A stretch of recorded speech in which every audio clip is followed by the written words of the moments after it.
Well, my initial reaction was crossing the finish line and thinking that I'd gotten second, and I was pretty thrilled with that. I had spent the last 20 miles chasing down Brian Morrison, and so at a certain point, I realized it appeared to be a fait accompli that I was going to end up second, and I was hoping to be in the top 10. If I had a really good day, I was thinking I could be in the top 10. So I was walking on air to be coming in second, and then about probably not more than 5 minutes after I finished, Susie Lister, who was my pacer, came over and whispered in my ear that something had happened on the track, and at that moment it seemed like we didn't know for another 12 hours or so, what the decision was, but I thought that there was a decent chance that I'd end up in first, and it was like a gift from heaven of sorts. As you can imagine, in the aftermath of the whole thing, there was a lot of hand wringing and conversation going on at the track, and I had probably 10 different people come up and describe to me what had happened. And it's this race has always been known for kind of playing by the rules and enforcing the rules, and so it seemed like, based on the description of everything that I heard, that there was a high likelihood that they would disqualify him. But because they were going to have a board meeting at midnight, and it turned out that there were so many of the board members who were either out volunteering or running the race, actually, that they couldn't have a board meeting. So they had to wait until the next morning at 11:30 before the award ceremony to actually meet and make a decision and make it and finalize it. So I didn't actually know definitively until minutes before the award ceremony on Sunday. I guess you could look at the decision that was made and the whole situation as sort of a victory by committee. And in a way, I suppose you could look at that and say, it's too bad you had to win by committee. It would have been cleaner to win, to cross the finish line first. But to be honest with you, I was so happy to finish second that to then be given first after thinking that you got second and being, so happy about that, it didn't bother me at all that I didn't cross the finish line first. I think, I was just, I can remember, coming around the track and just being so excited to be finishing second place. And so having that decision go my way, post Hawk, after after coming across and expecting that I was, the second place finisher, was just, I couldn't have been happier.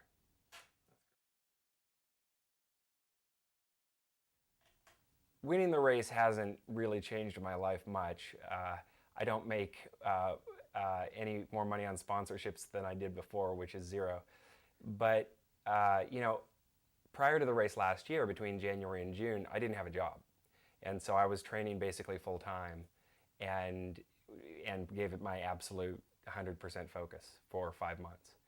And so my life has changed dramatically since then. I've taken a job as a CFO of a biotech company down in San Diego. In terms of the impact of actually winning the race last year, I mean, more people now know who I am, and I get introduced to people at races who kind of know who I am, but which is kind of strange, honestly. But other than that, I wouldn't. It hasn't really changed the the sport or my life really for me.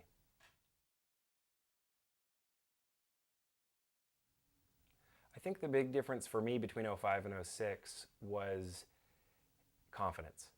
And the first year, '05 was my first year doing the race, doing anything beyond 50 miles.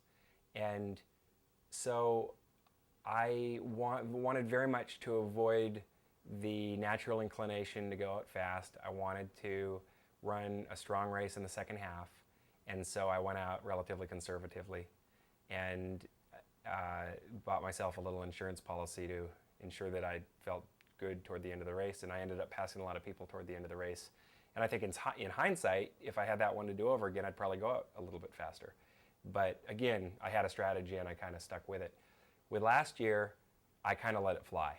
And I got into Robinson Flat in third place and kind of looked at my wife and she looked at me and we were kind of going, what's going on here?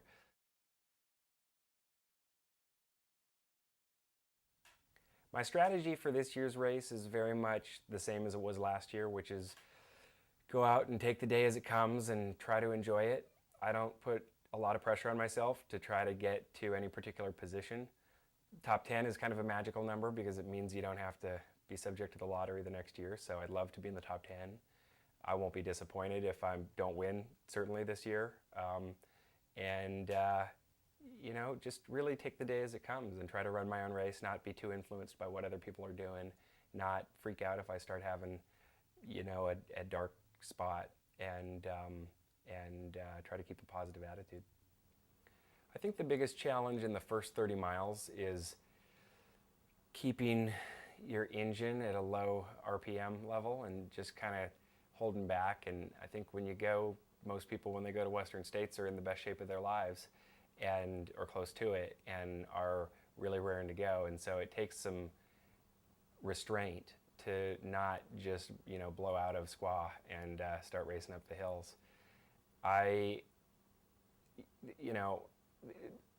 Small mistakes that you make early in the day can be amplified later in the day. So I think in the first 50 miles, especially when you really have your faculties still, it's really important to be thinking all the time about water, salt, and calories, and really being on top of those things and not making compromises to try to save time early on, because those compromises will cost you more time later.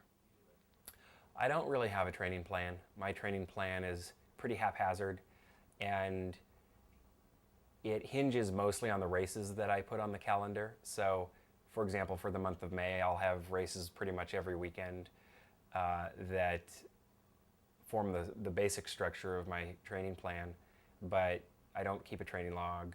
I don't plan workouts, and I pretty much try to just do what I feel like doing and not being too scientific about it. I started running when I was very young and got burned out early, and so I'm constantly vigilant about not getting burned out and being careful to be positive and make sure that what I'm doing is what I want to be doing and not what I feel like I should be doing.